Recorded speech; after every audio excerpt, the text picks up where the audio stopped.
Welcome to Comics Bazaar, the channel of comics commentary and arcana.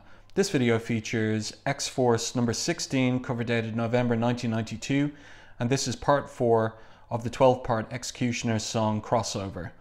So cover here by Greg Capullo, inked by Harry Candelario, and we've got a full-on melee between X-Men and X-Factor, the X-Men Blue Team and X-Factor, and X-Force.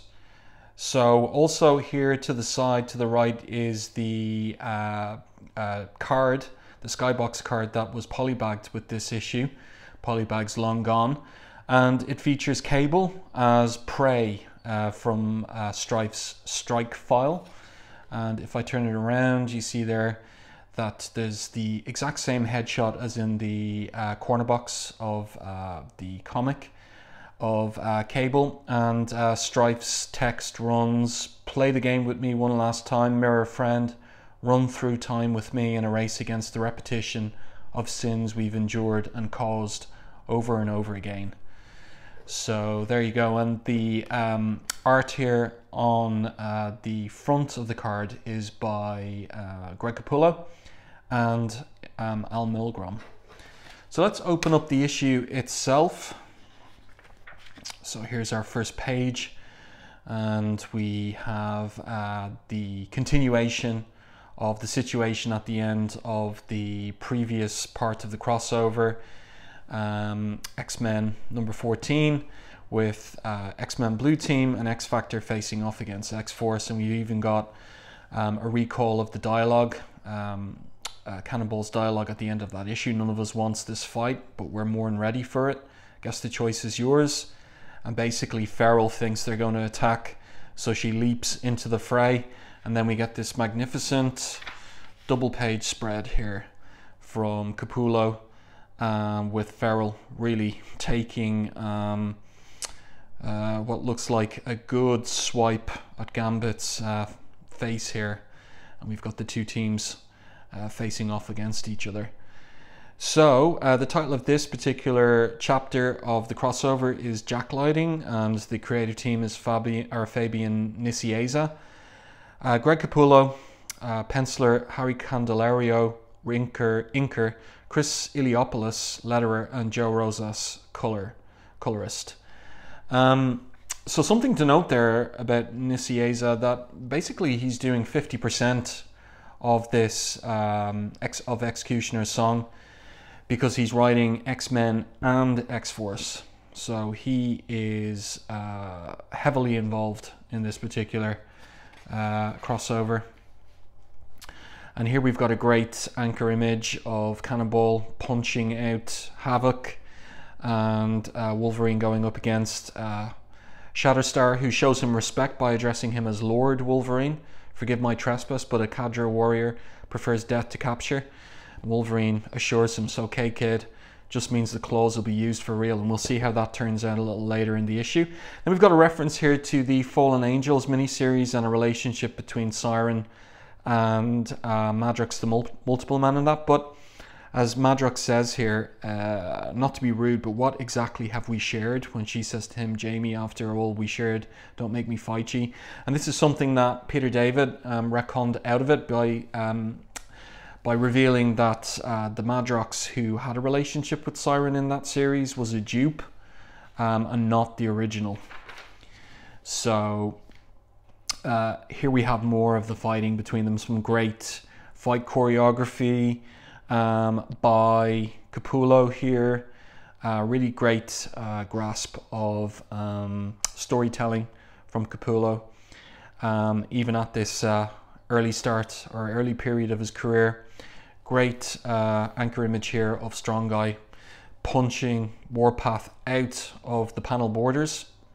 One thing I did notice is that even though Capullo's doing great artwork here, at times he does obscure certain aspects of anatomy. You can see it here on Rain's leg.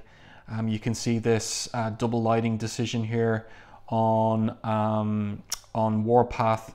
We'll see a little bit of that elsewhere, where he's kind of like saving himself some time on being 100% with the anatomy. But nonetheless, great art. And as I said, you know, early on in Greg Capullo's career here, And then we have Sam ordering X-Force to regroup, but not before Havoc can take out Richter. And then they jump off the side of this bluff into a stream. And of course they're trying to mask their trail from the X-Men and X-Factor, but Havoc knows enough to send Wolverine after them. Well, no, actually Wolverine heads off himself and says they're hiding somewhere in the woods around this creek. That's a hunting ground out there, and I'm the hunter. So very kind of McFarlane-esque representation of Wolverine here in silhouette.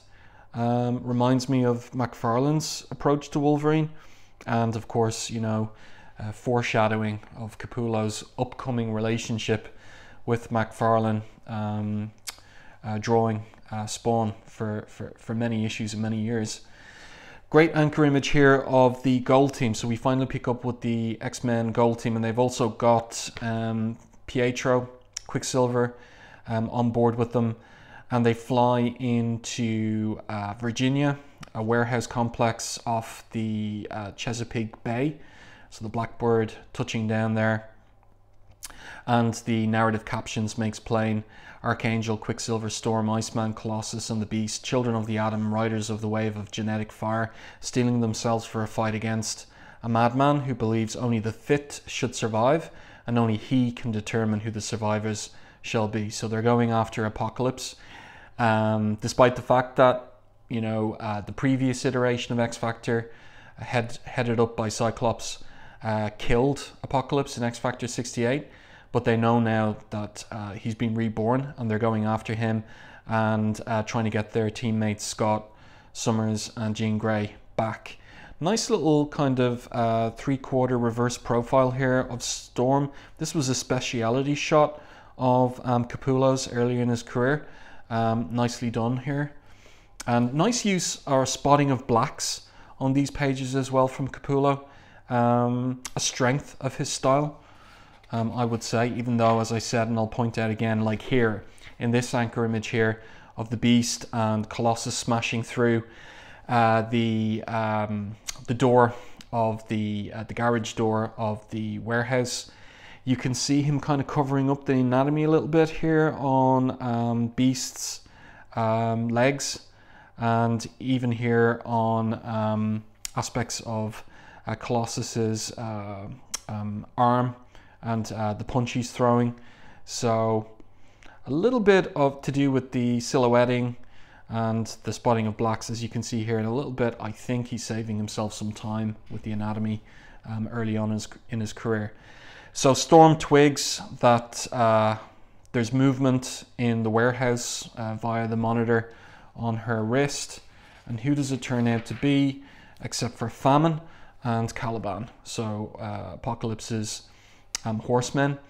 And this is a really interesting image here where Famine uses her power on Beast, and look how he is shrunken and shriveled. As Colossus says, she's desiccating the Beast, and then he gets bopped in the back of the head by Caliban, coming in sneakily from behind. Again, look at this. This is great little kind of upshot of Storm here, nicely done by Capullo. He really came up with some interesting angles on things. He's moving, you know, the so to speak camera around, keeping it very interesting. And great anchor images on almost every page as well. This is a great one here of Quicksilver running. But again, I see like a little bit of the kind of avoiding going into the anatomical details here on the legs and the foreshortening. But nonetheless, kinetic, dynamic art. We've got Storm and Iceman here using their powers together. As Iceman explains to Archangel, as well as us, the readers, Aurora and I are working on Caliban together. She's creating a low-level blanket of heavy moisture in the air, and I'm automatically freezing it. So we see these two Gold Team members working in tandem and on the basis of their practice together, as Storm makes the point here, our powers working in unison. So nice to see, you know, like ideas like that these teams train in the danger room together, that they're trying to collaborate and use their powers effectively together. Nicieza acknowledging that and feeding into that and showing it here in this particular little scene. And this is a little funny moment here where Colossus asks the Beast how he is, and you can still see him in his kind of like shrunken state, and his response is hungry. I don't know why, I just find that funny. And I wonder how does he get back to normal afterwards. He's still in a shrunken, famished state here in this particular anchor image. So what happens is this little device is pressed, and it reveals a holographic projection, giant size, Mr. Sinister, and he's here telling, you know, he expects the X-Men to come to the warehouse, and he says, "Do not be overly upset by my machinations, children of Xavier, but it was I who abducted your friends, and now my part in this mad game concludes, but do not allow my participation to deter you from your original goal, for Apocalypse, unbeknownst even to him, is still the cause of this madness, and therefore a means to an end." So Sinister pulling strings, Archangel here disgusted as he exclaims, we're still no closer to finding Apocalypse, no closer to slicing him to ribbons. He's really got a mad on for Apocalypse and wants to kill him for what he did to him, the blue skin and all of that, and the adamantium wings. And then we go back to the X-Mansion, and Sinister himself, not a hologram, himself is there. He has got Valerie Cooper and Stevie Hunter by the necks. Bishop arrives, Jubilee's there, and Sinister says, "Would that the children of Xavier had the courage to settle their problems so cleanly. I among many know that you do not." So basically calling Bishop chicken there, and what kind of response does he get? A double tap to the head. "The only guilt I feel," says Bishop, "is in not having prevented you from bespoiling these hallowed halls." And so what is the story then with Sinister? Well, he grabs Bishop by the throat, throws him over, blasts or smacks Jubilee into a wall, and here we go. Look at this. So this is the first time we've seen anything like this with Sinister, and obviously an influence here is Terminator 2 and the T-1000, and we can see that Sinister can survive a headshot, and he's delighted with Bishop actually to find an X-Man worthy of the world we live in, and allow me to alleviate your guilt, he says, "by assuring you my presence in this home is to be considered an honor. For I am the means to your beloved Xavier's salvation. I am the one who is going to point you running dogs in the right direction. And though, as much as the thought of killing you all right now appeals to me, my first priority is to my mission." So great art here from Capullo. And interesting too, you know, some of you may know that kind of like the straw that broke the camel's back for Todd McFarlane in terms of his work at Marvel and on Spider-Man, was the X-Force and Spider-Man crossover, when he drew a page with Shatterstar stabbing Juggernaut through the eye hole of his helmet into his eye, into his brain, and he was basically asked to censor that by Marvel's bullpen, and like the editor-in-chief, he appealed to Tom DeFalco, and DeFalco wasn't having it. And here we get this, like, interesting what happens, you know, in the wake of the exodus of the Image founders, maybe a little loosening up in terms of what's permitted in respect of representation of violence in Marvel Comics. Anyway, Sinister basically says that he is going to give them the name of the perpetrator of this nefarious scheme, and he drops a photograph, a Polaroid it looks like, in front of Val as he steps right over her, and she recognizes who it is, him. And then we switch very appropriately to Cable, who's at a mountain chalet safe house outside of Davosdorf, Switzerland, and he is in his armory, and he is tooling up for the coming conflict with He doesn't use the name, but he says here to the professor, his computer system, too much happening too quickly. Only one person can be responsible for all of it. It's time to take him down once and for all, man to man, and quite literally face to face. So, you know, who's it going to be? By the way, of course, look how very 90s is this, with Cable just absolutely loaded up with all kinds of weaponry and ordnance. Funny, but pretty cool looking as well. And let's see here. So we turn the page. Who is it he could be talking about? Not the advertisements. It's got to be Stryfe, yes. So we have Scott and Jean being brought to Stryfe. They come to, and they're baffled as to where they are. And basically Stryfe introduces himself to them. I am Stryfe, he says, the crown prince of mutant kind, and you, the king and queen of what is to come. Father, mother, welcome to the end of tomorrow, he says, in his full armor, regalia, the cloak, the red crimson cloak as well, his metallic throne here. Here we go. So all the villains are on the board now. Apocalypse, Sinister, and Stryfe, finally, in this excellent anchor image from Capullo and Candelario. Actually nice to see here Candelario obviously using brush for the inking here on these back muscles and the chest here with the lighting. Interesting to see that from Candelario inking Capullo, and he does a good job throughout this issue indeed. And then we go back to, if I can turn the page here, we go back to West Texas and Wolverine tracking down X-Factor, who is still going through the creek, still going through the river, and basically he knocks Cannonball into the river. Feral misses him. Wolverine's moving very quickly here.